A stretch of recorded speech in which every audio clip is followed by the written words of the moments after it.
Catch a pitch from the Carlton Footy Club. You're listening to the Coaches Panel. James Walker here from the Brisbane Lions. Jason Johannesson from the Western Bulldogs. Luke Parker here from the Sydney Swans. It's Rory Sloane here from the Adelaide Crows, and you're listening to the Coaches Panel. Max Orr, Melbourne Football Club. This is Matt Fyfe from the Fremantle Footy Club, and you're listening to the Coaches Panel. When you say it like this, it's scary. Just 8 weeks in your fantasy footy season to go. Hello, it's MJ from the Coaches Panel. I hope you are well, and there is plenty of fantasy-relevant stuff we want to get to. I want to talk about the big potential chaos that could be hitting your side this week, get your trade priority, some upgrade targets to look at. Fox has got his SuperCoach bargains, especially in the forward line back. I'm looking forward to that. Some DT bargains and a whole stack more. Joining me on the podcast this week, speaking of the Fox, the man, he is in the studio. Hello, buddy. Hey, mate. I'm off the bubble. I'm ready to make some money. I'm looking forward to seeing what you've got in store for us and tonight. Keep a job. Okay. Well, yeah. Well, you just got to save your advice from last time's West off.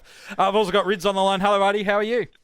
Hey, mate. I'm off the daddy daycare duties. I've heard good things that you navigated sole parenting for a week and a half, and the little one's fighting fit and strong. So well done to you, mate.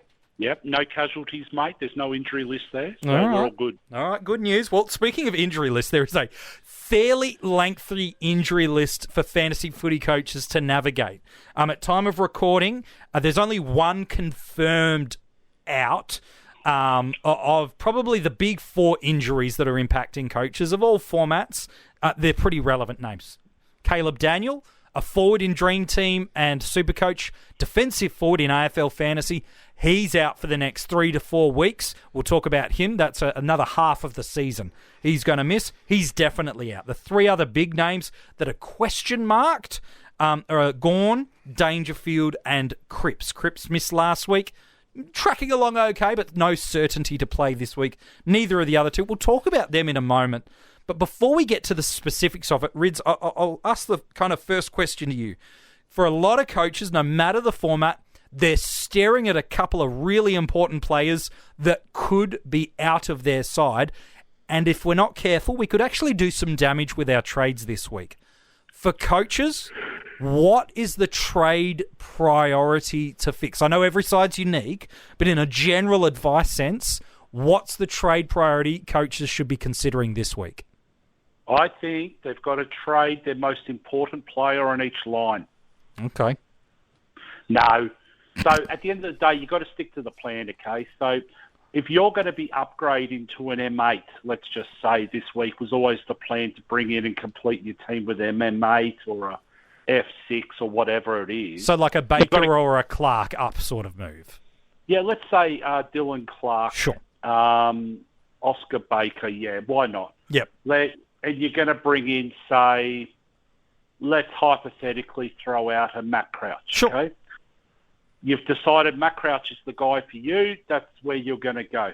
So straight away, you think Matt Crouch against Port Adelaide, nice fixture, might get 120, 130. Let's say Dylan Clark continues with the 60s. You've got that 70-point buffer straight away. Yeah. Rightio. But if you're trading to cover a donut in another line, you could actually do a lot of damage, can't you? So if you've got a Gawn and you decide that you're going to go Gawn down to, who do you reckon, Fox? Not a West off, but who's the other fellow? Lysette. The Rain Man's boy. He's obviously the guy that's been in form and everyone needs to jump on at the moment. So if you go a Gawn to a Lysette, and Lysette goes through a phase where Ryder comes back into the team, Westhoff comes back into the team, he starts going back to 50s and 60s across the formats, you're actually going to lose a lot more points not having Gawn in the last 7 weeks than copping a donut this week. So what if you're in contention for overall rankings at the moment and you find yourself in the top couple of hundred? Does that change the strategy? No, not at all. You've got to be smart about this, okay? Fish won the centre bet one a few years back, okay, in 2013. Yeah, member of the which coach was about 70 grand.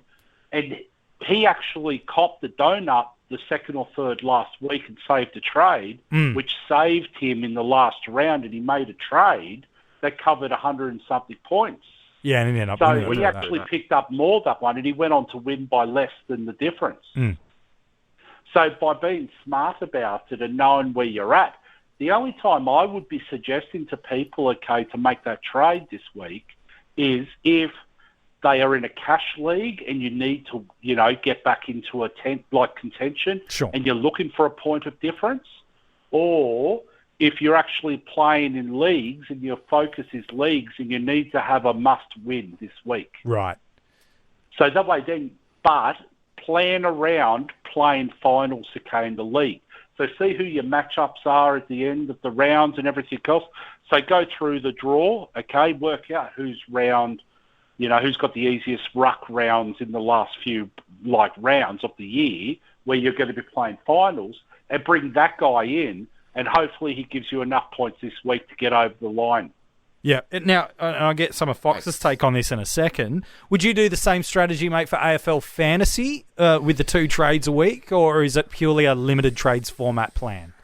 So AFL Fantasy, anything goes, Radio. Right. So if you've got a really completed team, I would be looking at Gawn down to a Lysette who should make money. Yeah, sure. Gawn, okay, even if he plays next week, he's highly likely to drop a few extra dollars.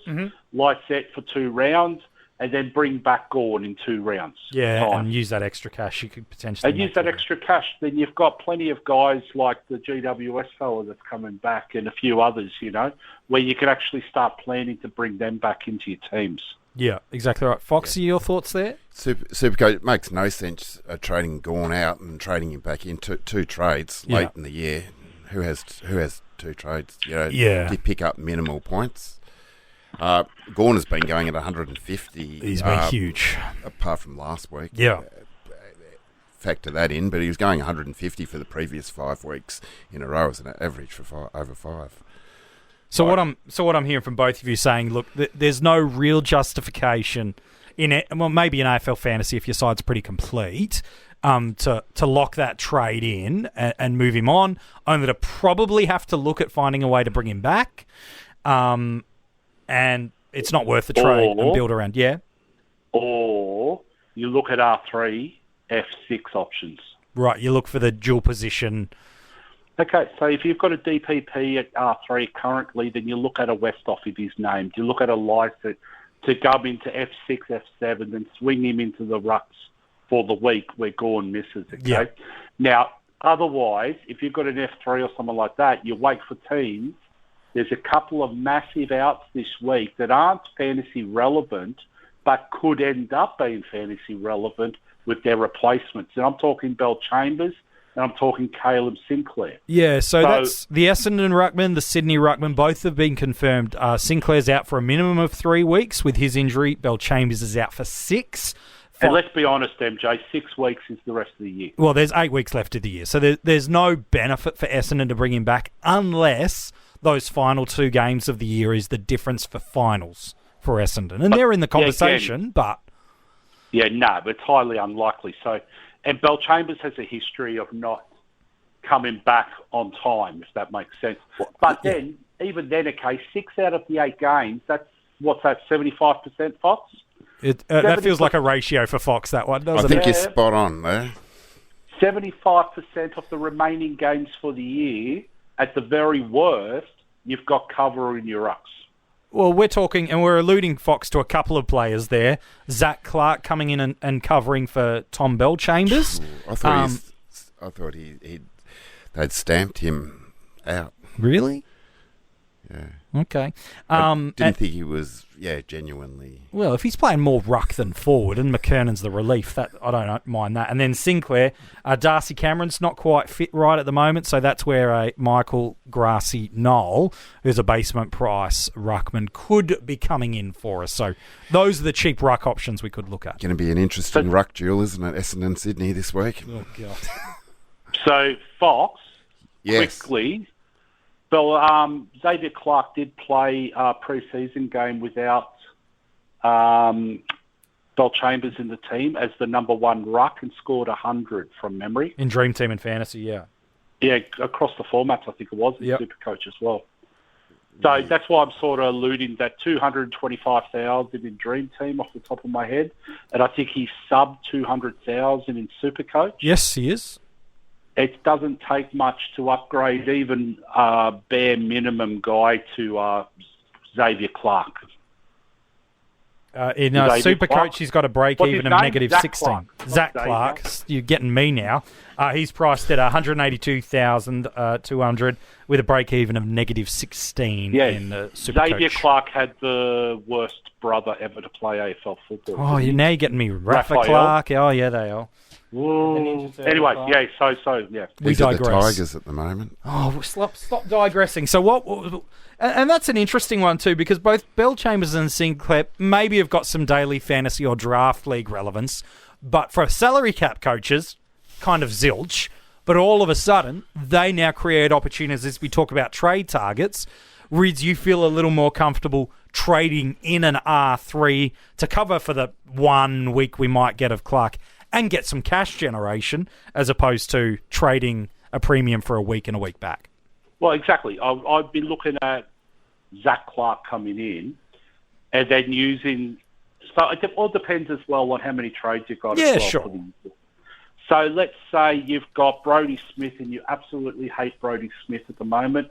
You could bring in someone who's a little bit cheaper than him, who's going to score very likely the same points.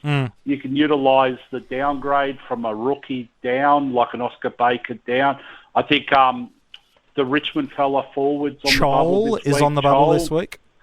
Yeah, so there's a lot of options floating around the place. Haley's probably still around that price tag to bring him in. Hind is so another. There's a lot of options. Yeah. There's lots and lots and lots and lots of options. So whatever you want to do, there's no wrong, there's no right. Just do it.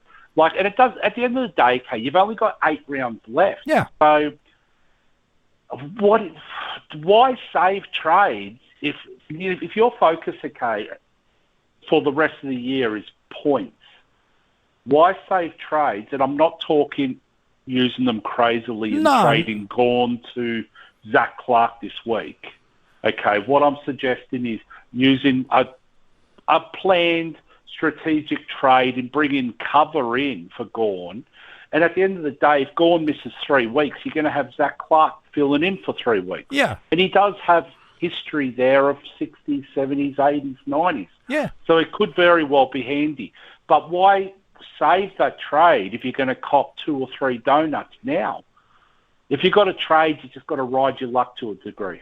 Yep. No, I think that's the right way to go. And obviously, Fox, you're more the league-focused man. And again, you have a different philosophy when leagues is your focus in some regards. Yeah, well, you save it. Save the trade. Yeah. But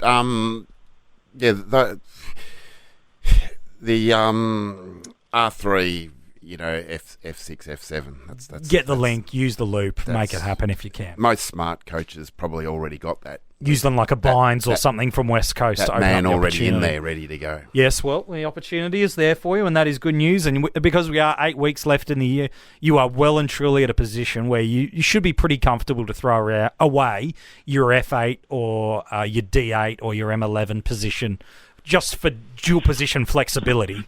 You should certainly not be worried about needing to get some cash generation through there. Granted, you look at some key options. You got someone like a Mabiar Chol, who in Dream Team and SuperCoach is at a basement price and really strong break-evens. You can go and check them out at coachespanel.tv if you don't have the assistant coach. For AFL Fantasy, he's still just under 250,000 as a negative break-even. He's not going to ton up like he did this past week against the Saints, but if you get somewhere between what he did this week against the Saints and what he did a fortnight earlier against the Crows when he was in that 60s range, you'll kind of take that. Because, Fox, I know both of you guys are Tigers, so it doesn't really matter who asks, but Fox, it appears as if Chol's kind of just taken Bolter's role in the side, at least in the immediate term. Well, that team's filling up now. It is. The big boys are back now. We got Rewald back probably 1 to 2, so... If it's not this week, he was on AFL 360 saying he's doing the full training load this week, I think, so it'll be either this week or next. I think Rewald is probably the guy that replaces Chol now. It probably was Bolter at that stage. Yep. But now he's been, it's just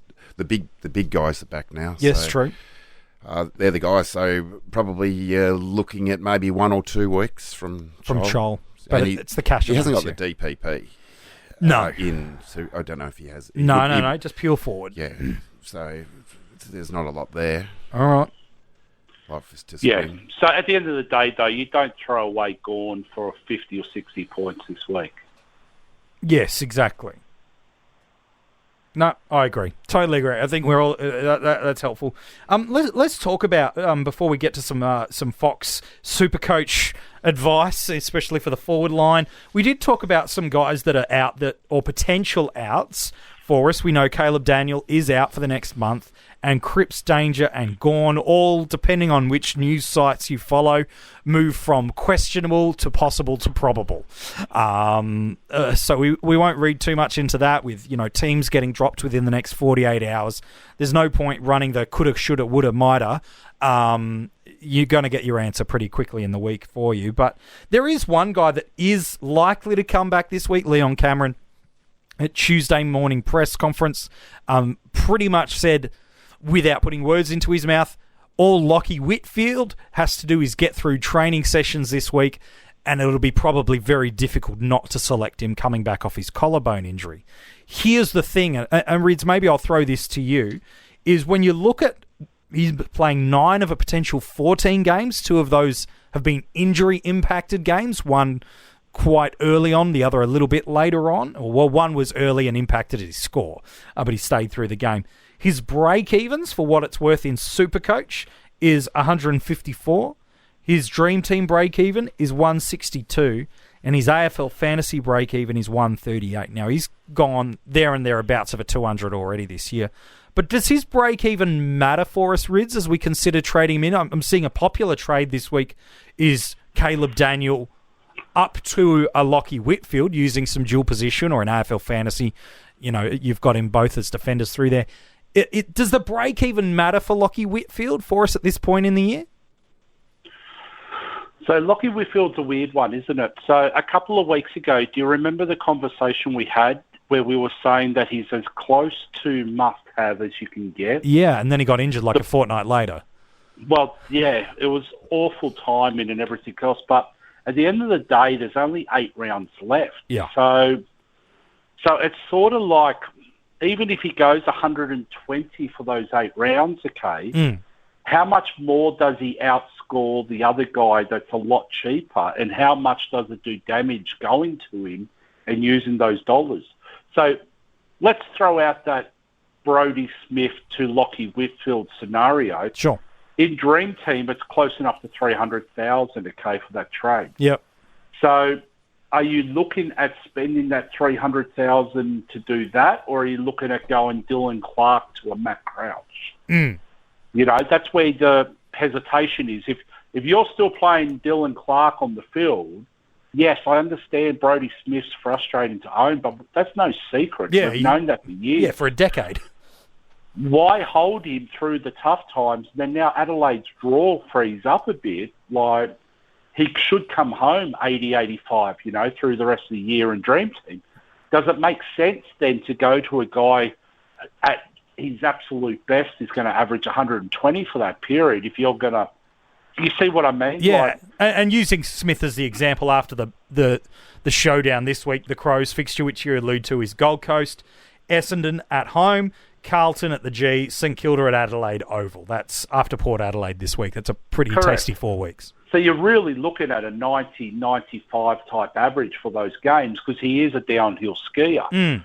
So often he averages a lot better in the games that they win. And win well, yeah.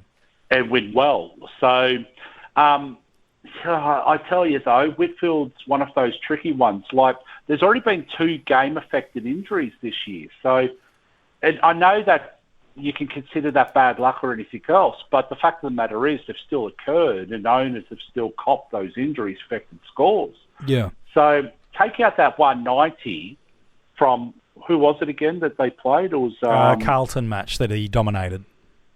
Yeah, so... Look, I mean, GWS do have that sort of draw where it is friendly, but you could almost sit and wait for a week, couldn't you, against Brisbane this week? So Sunday night, you've already gone through, you could probably do an emergency loophole, like with one of your guys at D7. Yeah. See whether he can come through and give you a 70 or 80. Yeah. That it's probably worth holding off for a week on Whitfield and seeing how he comes through. He's only a skinny lad, and he's broken his collarbone from a really, really hard tackle. So it's like, I just don't know, mate. Like, and Brisbane do strike me as the kind of side, especially when you get blokes like a Mitch Robinson running around for Brisbane, that while he'll certainly play fair, Mitch, if he's given the opportunity in a tackle or in a contest to just see exactly how well that shoulder's put back together again, Mitch is the kind of bloke, Fox, that'll go, I'll just see what we can do here, shall we? Absolutely. He does his best work that way, doesn't he? That's his favourite thing to do. Brisbane are a strong side. And the draw, though, the 2 games he got injuries against, with Sydney and Gold Coast, and they played both of those guys in the last 4 rounds of the year. Yeah, Sydney round 20, the Gold Coast Suns round 23. Yeah, it's just a little bit of a quirk of the draw. That's it. Yeah, no, it certainly is. Does that, Fox, intrigue you when it comes to Whitfield in terms of defenders this year? Arguably no defender has the ceiling shown just yet that Lachie Whitfield does. Does the fact that you look at that round 23 match up against Gold Coast, knowing full likely the Suns are probably fully out of gas by then, they're spluttering along okay. They've got maybe 2 or 3 potentially winnable games for the rest of the year. Do you look at that matchup and go, even if I don't get Whitfield this week, I'm going to want him because of that final round matchup? It looks salivating this far out, but they might rest him that week. Suppose the restings don't happen as much now with the bye round between finals and round 23 as they used to 4 or 5 years ago. But yeah, absolutely. Well, over the years I've looked at things so far ahead, and they've come back to bite you on them. But yeah, generally it seems sides in the top 4 are less likely to rest, given the fact that if they win that first final, a player could only get 1 game of AFL in a month's period. So they're a bit more hesitant to do that. My worry is just the limited cash generation that we've had. Sure. Wrecking 2 positions to get 1. And then, and Rids has talked about, the value options. There's cheap options to get in a couple of weeks, like Sicily's crazy cheap in about a week's time. I brought him in, I think, a week before he got injured. Whitfield? So, yeah. That's better than the week off. He burnt me there, so I'm a little bit... You're hesitant because of that. I'm not that tempted to race him in. Okay. I'd probably rather watch him for 1 or 2, and that price comes down, and maybe then... Well, as I said, his lowest break-evens in AFL Fantasy, it's 138. Dream Teamers, you're looking at 162, which is his peak. SuperCoach is 154, and he's got maybe 1 or 2 scores, depending on the format you play, that's over that break-even. He could make that. Of course he could. Unlikely, but he probably has every chance to.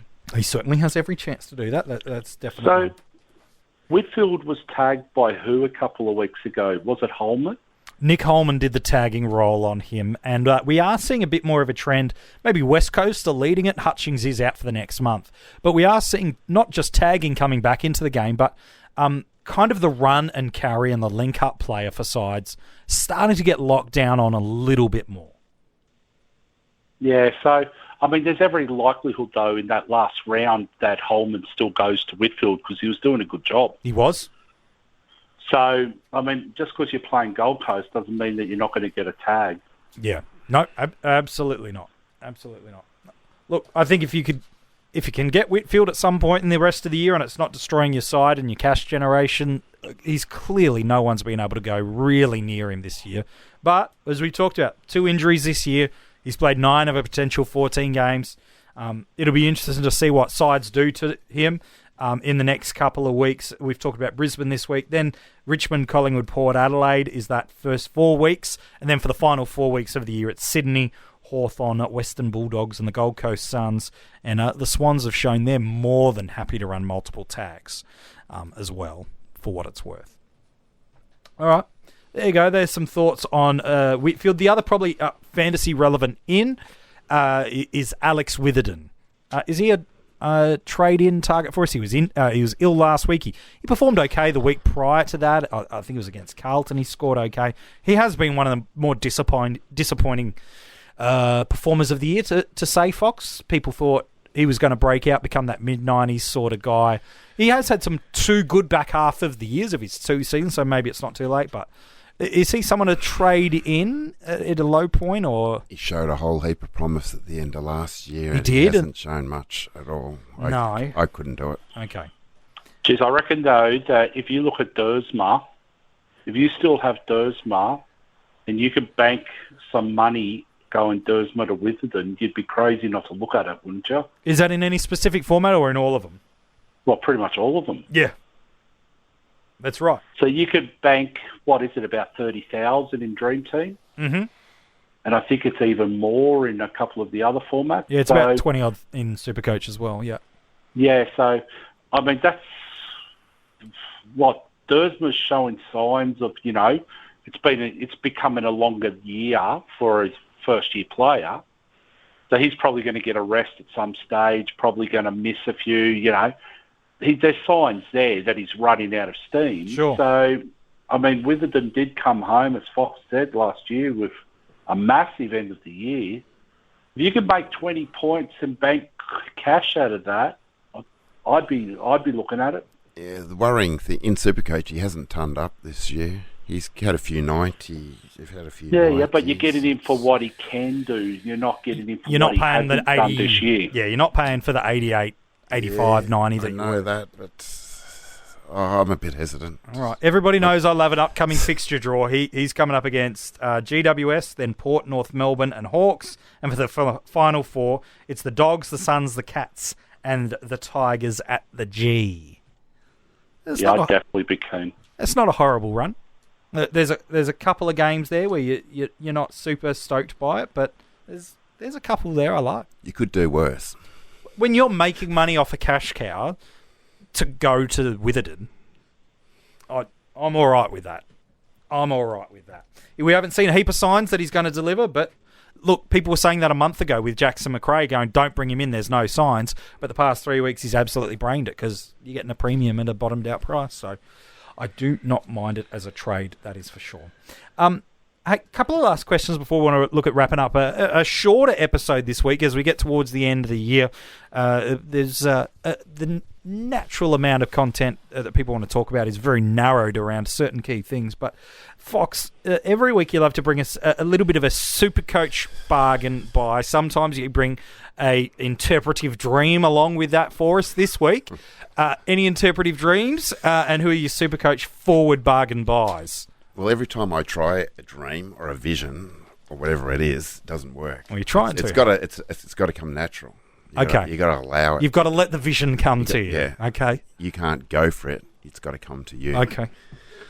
All right. So what do you want to know? Exactly what I asked you for. You've got some SuperCoach forward. All right. We're looking at the troubled area. Yes. F6, 7, which I noticed some of these guys, big percentage on these players, still Parker and Young, Drew, Petrocelli. Yeah. Yeah, they've still got massive numbers in SuperCoach. In terms of ownership numbers, yeah. Yeah, and people are playing them on field. So yes. there is that need for the F6, 7. So I'm going to start at a very low one. Mm-hmm. We talked about him before, Mab Chol. Oh. In SuperCoach, 102.4k. Even though he's probably only going to play 2 more weeks? Just as a cash grab. Okay, rather than on-field scoring, sure. Get a couple of 100k, to put somewhere else. Yep. Maybe down the back line for Whitfield. Okay. Then we move up a little. We talked about him last week, Tommy Lynch. Oh, yes. Now, he's actually gone up. You could have got him 11.7k cheaper if you went last week. And a few people, 0.2% of people actually did jump on him last week. Well, that's 0.2 of people listening to the Fox. That's about 450 people would have jumped on him. Okay. Owned by 2.8%. He's got Gold Coast. Yes. This week. And then he's got all the rest, 7 at the MCG. Yeah, it's a nice little run for him, that's for sure. And his previous on the MCG, although it's only very sample size. Yes. Might have been 1 game or 2. 2016, he averaged 104. Mm-hmm. 2017, 103. He didn't play in 2018. At the G, no. And we won't count what he's done so far because he's been injured. He's been working his way. He's played every game, Fox. Yeah, but he's worked his way through that injury and he's ready to perform. Okay. He hasn't had Rewald there. No, for most of the year, no. That I will pay, not. Yeah. I know he's building his tank. I really think he's still a good option at that price. Would you, Fox, encourage anyone to go from a Caleb Daniel down to a Tom Lynch?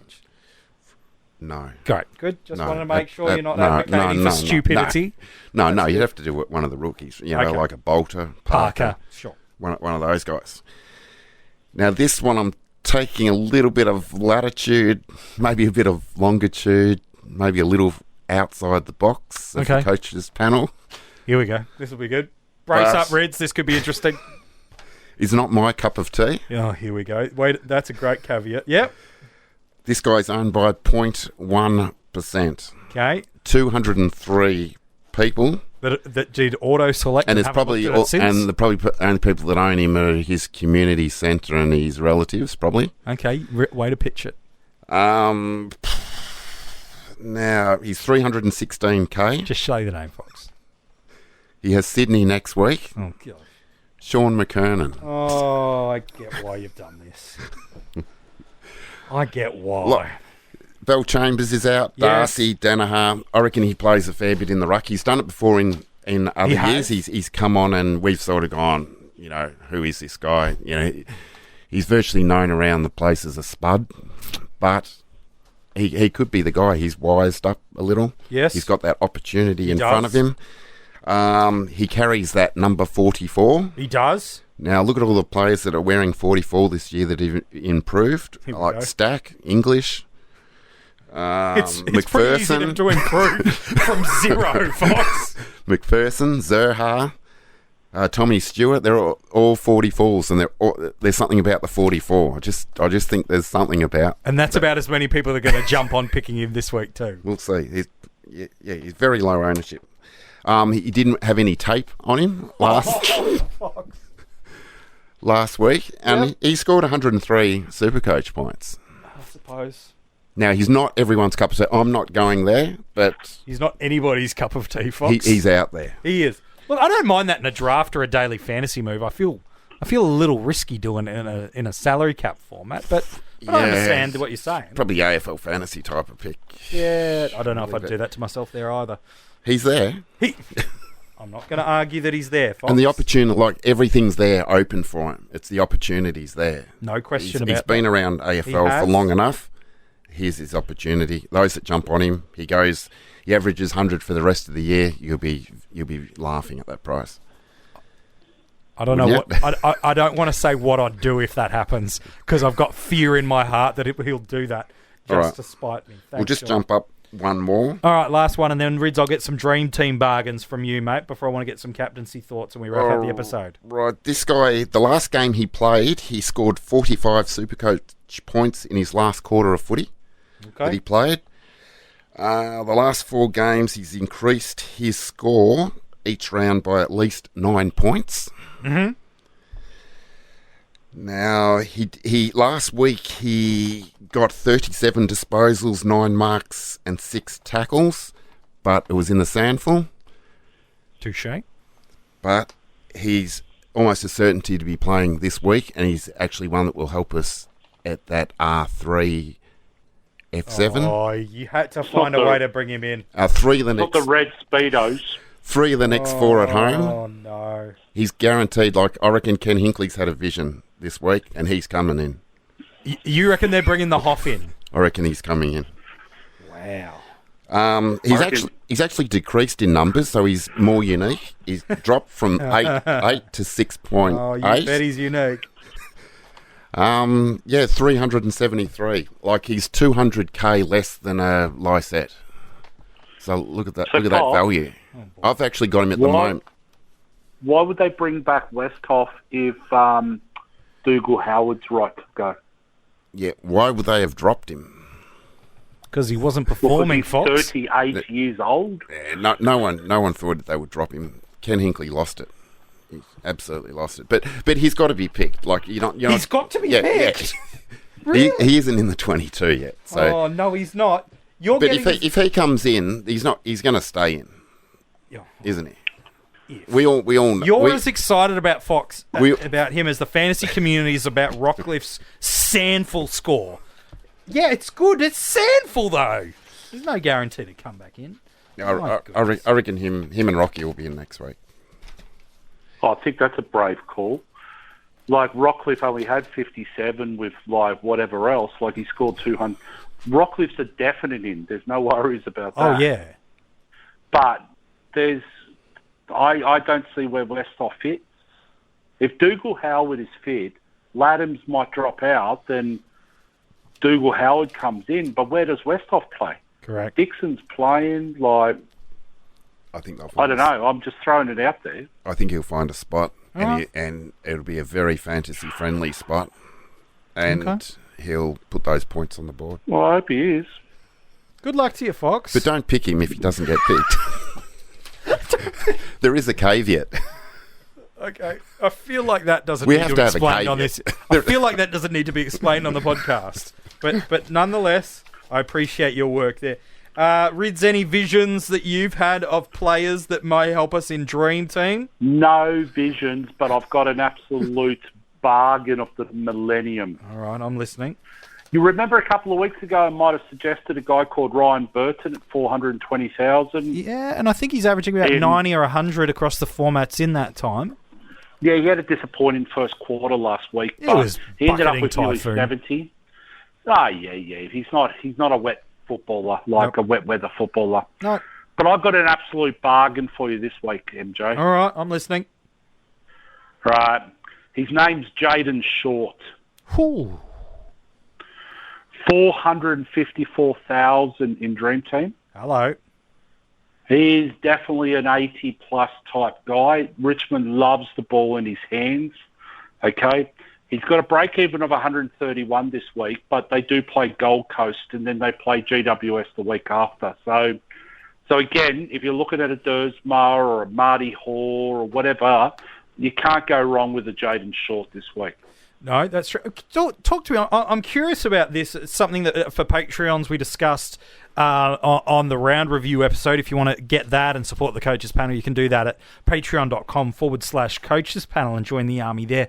But we talked a little bit about the Richmond defensive structure. It was largely using Hooley as a conversation, but it's going to be interesting to see what Richmond do with both Hooley and Short back in the side, Ellis playing off the wings. Is it going to be a little bit of some weeks one of them gets the score bump and the others do? Or is Short, being the future of the back line, is the side going to look to get the ball more into Jaden's hands? There's no way known people should have been bringing in Hooley at top dollar. I know that.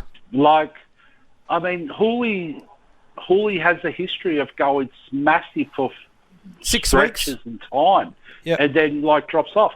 And it's always around Ramadan and everything else. Yes. So as much as I love the guy and everything else because I'm a Richmond supporter, Jaden Short was coming back. Shane Edwards was coming back to play across half-back again. They moved Sydney Stack forward, who can then go back as well. Yeah. People can be moved at any point in time. Hooley's actually one that could get rested at some stage as well. So, I never understood why people were bringing him in for, what was it, Whitfield a few weeks ago, wasn't it? Yeah, it was a very popular move across the formats. Yeah, it's crazy. It's again, I love Hooley, okay? I really do. He provides run and carry and everything else. But when these guys come back, there's only so much ball you can win. Yep. And does that impact... and that's where I bring the question back to a Jaden Short. Is it the same thing? Is there's only so much ball with Edwards, No. Jaden Short's an 80 guy, and he takes the kick-ins. They love the ball in his hand. Backer Hooley, he turns it over as much as he hits targets. Yeah. Jaden Short's penetrating. He's so they're totally different players to a degree because Hooley's run and carry and drive it to a contest type thing, whereas Jaden Short he pinpoints 50-metre passes. Yeah, he does. So he's an absolute different ball fish altogether. So Shane Edwards is going to play more of a decision type player around half back, with the hands and everything else. So Short will play a lot deeper in the back line Hooley will push up onto a wing more than likely, Yep. and Edwards will play that half-back role. So, again, like Hooley, though, goes through these stretches. We see it every year. If you jump on him at the right time, happy days. I think, Fox, you did it this year, didn't you? You jumped on him at the right time? Yeah, in Dream Team and AFL Fantasy I did, yeah. So would you trade him out in AFL Fantasy now, Fox? Yeah, probably would. Yeah, get the value and move him on. Yeah. And would you, Rids, do the same in like a keeper league? And again, depending on if your team's in contention or not, would you be looking at moving a Bash or Hooley on? Well, your keeper leagues are a bit different, though. So I'm not sure about a keeper league because at the end of the day, if you've got a Hooley and you're in contention, you want to keep a Hooley because a lot of the defensive premiums or so-called premiums suck at the moment. So, like, we're seeing Sicily, averaging what over the last few weeks? About and we're 70, seeing, even Stewart's taken a bit of a dive the last, the consistency rate for defensive premiums outside of, who is it, Whitfield and Lloyd, really, besides last week where he was tagged, like, there's just nothing there this year. Like, a guy like Salem's, like if we were saying at the start of the year a guy like Salem was going to be a top 6 defender, we would have been raising eyebrows. But yes, true. That's what's happening, So yeah, I just don't like defensive premiums at this point in time. That's why I'm a little bit anti-Whitfield as well at this point. 5-6 weeks ago when you asked me whether he was as close to a must-have as you can, of course he was. He's coming off 190. He's got this. He's got that. He's averaging this.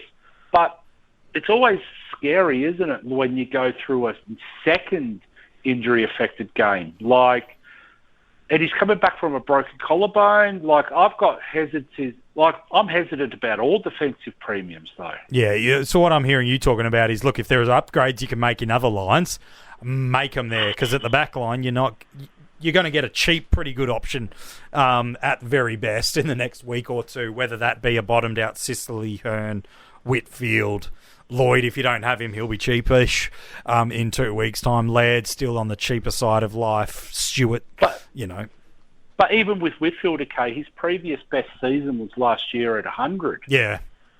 You know what I mean? Like, so this year's been so big. Like, yeah. But can he consistently play at that, 120 level for the rest of the 8? Just because he's done it for, a period of time doesn't mean that they always do it for the rest of the year. Absolutely. And that's exactly what we're seeing with Hooley at the moment, So, yeah, I'm just really hesitant about 90% of people. But, again, it's risk-reward, isn't it? Yeah, it is. Buy low, sell high, So, I mean, Jaden Short, to me, should average very close to what Hooley does for the rest of the year. And a considerably cheaper price. 250,000 in Dream Team. Yeah. And if you own Hooley in Dream Team, wouldn't you be tempted to go that 250,000 for what, 5 points, 10 points difference a game, max? Well, that gives you the opportunity to get a Clark up to a Matt Crouch, pretty much. Well, exactly right. So that's what I'm sort of suggesting here is to get creative, okay? Because you could actually make up a lot of points by being smart about this. It doesn't have to be the usual downgrade to 1 for 1, yeah. To 1 and then upgrade something to something. You could actually utilise 2 trades a lot better and almost come out 70, 80 points better off for those 2 trades a week. Yep. No, I don't disagree with that with all. Any other, before Fox wants to chat captains in a minute, is there any other Dream Team bargains that are out there that we really need to talk about, or is Short the one to go for a la Burton a fortnight ago? Well, Short's the only one that I really like this week, but there will be a guy that's coming back in the next week or two for the Collingwood in the midfield in Taylor Adams that we should really talk about. He's going to be reasonably cheap in a couple of games. So, but again, it all depends on trades now, doesn't it? Yeah, it does. And look, he still seems like he's a week or two away, I believe. But he's been a week like or that two. for Yeah, it's been like that for a month now. Yeah, it has. And that's my only hesitation about any player that kind of always is a week or two away and then another week or two and then another week or two. Gosh, Collingwood, unfortunately, for Magpie fans, they are not the side they were late towards the end of last year. They've been winning pretty ugly, safe to say. And last week, well, they didn't even have a quarter where they turned up to save themselves. So it'll be interesting to see what they look like over these next 6 to 8 weeks pre-finals.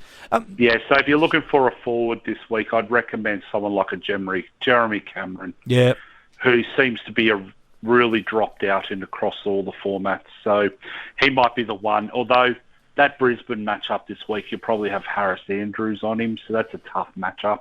Yeah. But again, he's someone that I'd be looking at as value. He is, and we've already talked a little bit about what that GWS fixture looks like over the next 8 weeks as we've talked about Lachie Whitfield. All right, man, appreciate your thoughts on a couple of bargain options through there. Fox, before we wrap up the episode, the reason we're not doing questions this week is largely because they were all around Caleb Daniel, Patrick Cripps, Patrick Dangerfield, and Max Gawn about what I should do if they're out, and we kind of answered that for the first 10 minutes of the episode. So, what do we think with Cripps? He'll miss maybe one more. Okay, that's what I thought. Why would they play him? If there's no benefit to bringing him back an extra week early. They won one of the upsets of the year, maybe not the, but definitely one of the upsets of the year. It wasn't even the upset of the round, MJ. We're talking that up a little bit too much. I said one of the year. We got North Melbourne beating Collingwood. Yeah, you're fair. And we've got Essendon beating GWS. It wasn't even the upset of the round. No, that's probably fair. We got three of the best not in that the good, mate. Yeah, maybe that's fair. I'm just getting a bit too carried away with exaggeration. I'm never prone to that, Fox. I don't know what. Did Terry Wallace give anyone an albatross or a condor? I'm sure. I'll send him a message and we'll find Okay. what he's done. But look, most of the question. Some media reports suggested Patrick Cripps is back into running this week and is a chance to play this week. But I don't see the need for them to rush him back this week against Melbourne. You could build a case it's a fairly winnable game. Unfortunately, Melbourne are a little bit up and down this year and more down than up in terms of their form. So you probably look. All right, Fox. But it could be a Gawnless Melbourne as well. It could be a very Gawnless Melbourne. Which is absolute winnable. Very winnable without Gawn. Yep. Absolutely. I agree. Fox. Yep. You want to talk captains before we go? I can.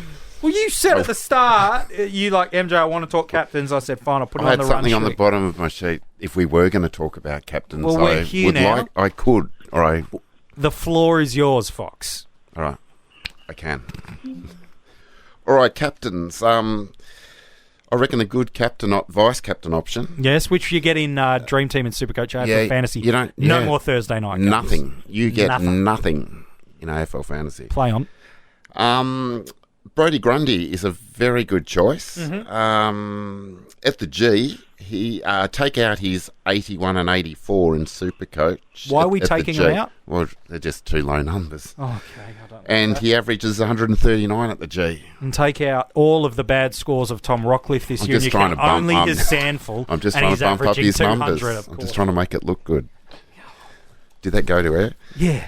Then I think in the middle there's a good matchup with the Adelaide Crows. There'd be a few good Showdown. Crows there. Rory Sloane, Matt Crouch would be two good options. Mm-hmm. McRae would be a very good option Against as well. the Cats under the roof at Marvel. Dare I say it? Rocky, the same game earlier in the year, he got 149 in the corresponding round 8 showdown. Do they call it the showdown? They do call it the showdown. Okay. He got 149 SuperCoach. So if you love Rocky, go for it. Make sure you make him captain. Okay. If you love him. There you go. All right. Now, and the last game is the GWS. That's probably the one you might Giants Stadium against the Lions. Yeah. It's hard to go past Josh Kelly. Mm-hmm. Has not dropped under 100 in Dream Team and Fantasy all year, and I don't think he's dropped under 90 in SuperCoach. Last time on this ground, 149 SuperCoach. Hey, Fox. Yep. Oh, hang on, I haven't finished yet. Wait a sec, I just got a quick question. How did Wines play against that showdown when Rockcliffe went 140. He was fantastic in the sandful, I believe. Yeah, he was. Was he water skiing? Oh, no. I don't think he was playing. So this week he plays. Oh, don't worry. No, I'm not. I'm not on Rocky. I don't own him. Even though I'm you just just said saying, he's a though. captain option. Yeah, You just told everyone that he's a for captain those option. that love him. Okay, right. Yeah, but at the end of the day, there is serious question marks around putting him captain, isn't there? I would not even put the VC on him. I wouldn't put anything on him. Okay, all right, fair enough. Okay, there you go. There you go. Any other? So Kelly. Yeah, well, I'll get back to Kelly. 3 of his last 4 at the showgrounds. Did I call it showgrounds? Where Giant he plays? Stadium. Yeah, showgrounds. Do they have show At bags? their home ground. Have show bag. They sell show bags at Showtime. You're unbelievable. Yep. All right, he's gone 130 plus. Okay. So he is an absolute lock if you haven't got a cap. End your week with Josh Kelly is what I'm hearing you saying if you need it. Yes. Cap him off at the end if you haven't got anyone better as your VC. All right, okay, fair enough. We do... Sorry, were you going to say something there, Rids? Yeah, I was going to say, Fox sort of suggested it, and I think he's trying to highlight the fact that when there's a carnage type round coming up, captaincy choice is so much more important than the normal 2,500 type weeks. Yep, run-of-the-mill week, yep. Yeah, so it's very important to nail your captains in these sort of carnage rounds. And is it worth deliberately going to look for a unique option because of the carnage, or don't get too carried away with that? It depends if you're focused. So if you think that you're going to be 50, 60 points off the mark because you're going to cop a donut for a Gorn, Yep. I would probably raise that VC up a little bit. Yeah, right. Right. So instead of taking 115, 120 in Dream Team, raise it to 125, 130. Yep. You know what I mean? And then, just take a couple extra risks, you know? All right. He's reading off my notes. All right, there you go. I appreciate your work. Thanks, Rids. There is one question from our Patreons that Mal has thrown in. We've got a couple of Mals that are part of the Patreon. He just wants to know, it's the one question that's on about Gorn, Dangerfield or Daniel. So we'll throw it out there. It's a question from Mal. He just wants to know, what's the worst pick that you had in your starting squad in 2019? This Rids, is good. what's your worst pick in your starting squad this year? Well, either a selection you did or one you knew you should have picked and for whatever reason you didn't pick. Well, Jordan Ridley, I reckon. Yeah. Starting with Ridley? I absolutely was sold that he'd be a mainstay for Essendon this year. Yeah, I was too. But then John Worsfold's an idiot, so what do we know? Oh, yeah, that wasn't great. Yeah, but I mean, I make terrible decisions every year with starting. You know, if I actually started... Okay, so I want the viewers, listen to me, the listeners or whoever you are, to remind me next pre-season to not do a pre-season, just go over the vanilla team at the start. Just pick all of the high percentage owners, like players, and then I'm just going to do that next year, okay? And then that way then I can actually trade my way to actually getting close enough to win something. Like, because you should see some of my starting lineups. They are putrid. We're talking names like Hanley, Ridley. Oh, Handley's was good. It's just like he played his part nicely. He did actually, didn't he? So, yeah, Ridley's the one that was sucky. Yeah. Like, he left in the first week and then start in a Toby Green who gets, you know, it's Got just that like... one. There's quite a few there that you just go, wow, did I really start that guy and did I not start that guy? Like, what drugs am I on? Like, you know. But at the end of the day, though, I just don't understand how some of my starting choices are putrid, MJ. Oh, well. We'll take it as a learning opportunity, mate. I agree with you, Ridley. Listen to you. I'm trying to be positive. Learning opportunity. I'll tell you now, and you never hear me talk about rankings or anything. Okay, at the moment I'm going okay in a couple of comps. Yes.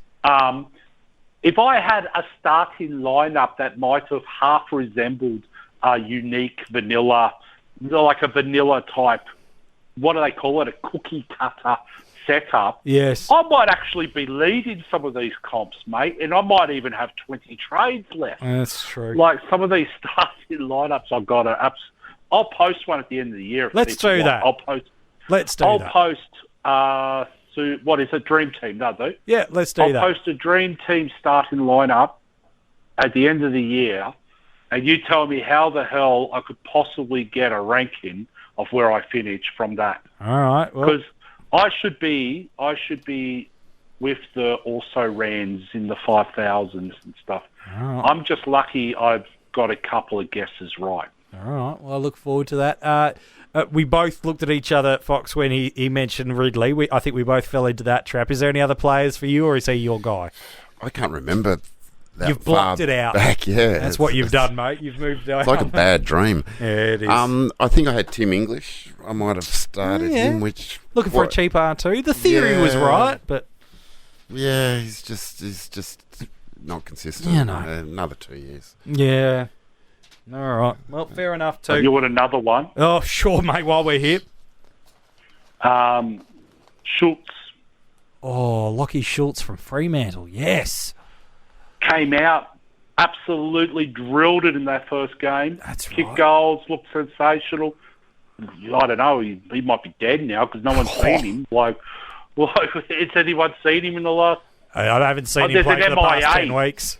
Mate, he's on, like, milk cartons and stuff, missing, like, have you seen me? Oh, God. Like, Lachie Schultz, haven't even heard of the guy's name, haven't even seen him in the best for whoever they play for in the waffle. Like, absolute garbage it is. Oh. Is he still on your bench? Nah. Yeah, it's gone a No, long mate, time. I turned him into a gardener well after that. Oh. What a trade that was. Oh, look at that trade. That's a ripper. Woo-hoo! Hey, let us know your horrible starting squad sides. Comment below, whether it be via Facebook, Twitter, or direct here on iTunes as a review or whatever it is. We want to know your horrible starting squad player. And let us know so we can all just commiserate with you, because everybody has had one player in their starting squad that we've just looked at and then we've just gone, oh, we needed to fix that up, and that's what we've done. Hey, Fox, a pleasure as always, my friend. Yes, good evening, gentlemen. Yes, good morning, good afternoon, depending when you're listening to the episode. Ridley, thank you, mate. Good morning to you too. Oh, get stuffed.